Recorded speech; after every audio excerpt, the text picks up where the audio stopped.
On a parlé de cette question des appels de vente. Une autre question qui revient pas mal, parce que j'ai de temps en temps des clients qui sont dans des situations similaires à la tienne, c'est-à-dire ils vendent des accompagnements qui font s'adresser à des enfants, mais dont les parents vont payer. Donc parfois, généralement, c'est plus âgé que toi. Parfois, j'ai des gens qui sont par exemple en prépa ou des gens qui vendent à des lycéens, tu vois, ce genre de marché où ils sont D'accord. sur un. C'est un peu délicat pour eux parce qu'en fait, ils sont sur un marché où, d'une part, leur marché est sur Internet. D'autre part, leur marché n'a pas forcément l'argent d'acheter. Donc il y a une part de, il faut que je communique au lycéen pour le convaincre de suivre mon truc sur, je sais pas, le bac de français. Mais il faut à la fois que je communique aux parents pour le convaincre d'acheter. Comment est-ce que toi tu réfléchis à cette question de comment est-ce que tu équilibres le contenu qui va parler à l'enfant, le contenu qui va parler aux parents? À quel moment est-ce que tu t'adresses à telle personne? Est-ce qu'il faut commencer par capturer, bah toi tu commences par capturer le parent, tu nous l'as dit, mais comment est-ce que tu réfléchirais à cette question pour les gens qui se trouvent dans ce type de problématique? Ouais, c'est une bonne question parce qu'en fait, on a une niche qui est compliquée parce qu'on a à la fois, comme tu le dis, l'enfant et aussi le parent. Donc, on doit parler et ça doit matcher avec les deux. Hmm. Tu vois, quand je vends quelque chose aux parents, bah, la première objection, c'est: ah, mais est-ce que ça va plaire à mon enfant? Est-ce Ouais. que ça va le motiver? Est-ce qu'il va vraiment suivre? Tu vois, tous les parents se posent cette question-là avant de payer d'activités extrascolaires, de lui acheter des choses et tout. Donc, pour le coup, moi, vu qu'ils sont plus jeunes, c'est-à-dire de 5 à 13 ans, bah, je m'adresse directement aux parents parce que c'est lui qui va payer, c'est lui qui va investir et c'est lui qui rencontre une douleur également. Ça, Hmm. c'est aussi une erreur que j'ai faite, c'est que je parlais trop des douleurs et des problématiques de l'enfant. Parce que moi, Ouais. de par mon Intéressant. parcours, bah, je Ouais. m'assimilais finalement à l'enfant, au jeune, à l'adolescent qui était mal dans sa peau. Donc je pouvais parler plus facilement de ces problématiques-là. Mais avec un travail de copywriting, bah, voilà, on m'a fait les retours en mode: bah écoute, là, tu parles pas assez du parent en fait. C'est-à-dire que Ouais. tu dis: bah l'enfant il rencontre ça comme douleur, mais tu parles pas de voilà le parent qui arrive pas à dormir, qui a peur pour son gamin, qui en a marre des crises, qui est à bout, qui a pas le temps, qui est pressé, qui en peut plus, tu vois.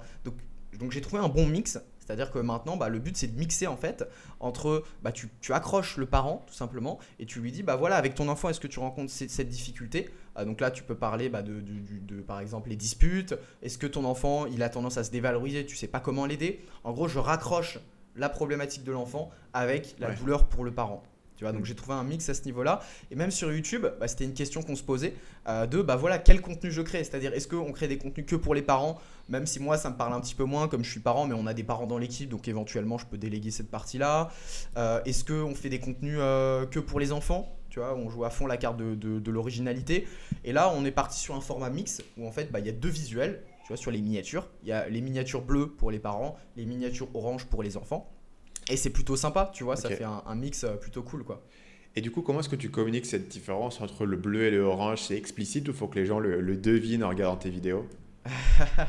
Ouais, bah en fait c'est dans l'introduction. Tu vois, si tu vas sur la chaîne YouTube, bah, en gros Ouais. dès l'intro je dis comment muscler ta confiance en toi, une nouvelle vidéo pour les petites pousses. Tu Hmm. vois. Donc que ce soit dans la phrase d'accroche, dans le ton aussi qui est employé, évidemment tu parles pas de la même façon à un gamin qu'à un parent. Tu vois, donc dans le ton qui est employé, dans le visuel aussi, on essaye de varier. Donc pour l'instant c'est en phase de test, mais bon la chaîne YouTube marche plutôt bien. Voilà, ça, on a des bons retours là-dessus. Donc pour l'instant on va continuer comme ça en tout cas. Mais est-ce que tu dis explicitement, c'est une vidéo bleue pour les enfants, pour les parents, c'est une vidéo orange pour les enfants ou non?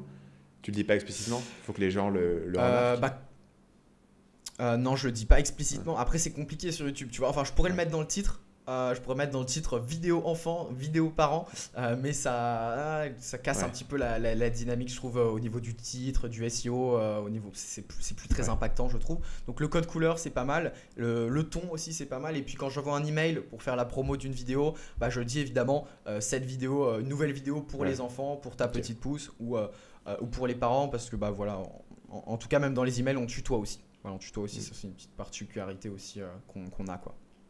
Et le tutoiement, ça vient d'où? Qu'est-ce qui t'a fait décider à se diriger là-dessus? Parce que pour les enfants, c'est évident, pour les parents, ça allait moins. Ouais. Bah c'est mon collègue qui m'a convaincu parce qu'en fait Ok. je me rendais compte que pendant les mini coachings moi je tutoyais directement en fait. Ouais. C'est-à-dire bah voilà c'est ma personnalité, je suis assez accessible, je me prends pas trop la tête donc je vais tutoyer directement l'enfant et le parent. Dans 99% des cas ça pose pas de Ouais. souci. Et du coup bah on se disait bah tiens mais pourquoi on le fait pas aussi dans les emails et sur les pages de vente, tu vois. Et ça correspondait bien à la culture de notre entreprise finalement. Tu vois, le tutoiement, c'est le côté proximité, le côté on se met à votre niveau, on se prend pas la tête, on est des amis un petit peu, tu vois. Donc il y a ce côté informel qu'on aimait bien, donc on a décidé de passer sur le tutoiement. Salut, c'est Stan, j'espère que vous avez apprécié cet extrait du podcast Marketing Mania. Bien sûr, vous pouvez retrouver l'ensemble des épisodes du podcast, y compris les instructions sur comment vous abonner sur l'application Apple Podcast ou sur votre téléphone Android en vous rendant sur mon site à l'adresse marketingmania.fr/podcast. Je vous ai mis le lien dans la description de cette vidéo.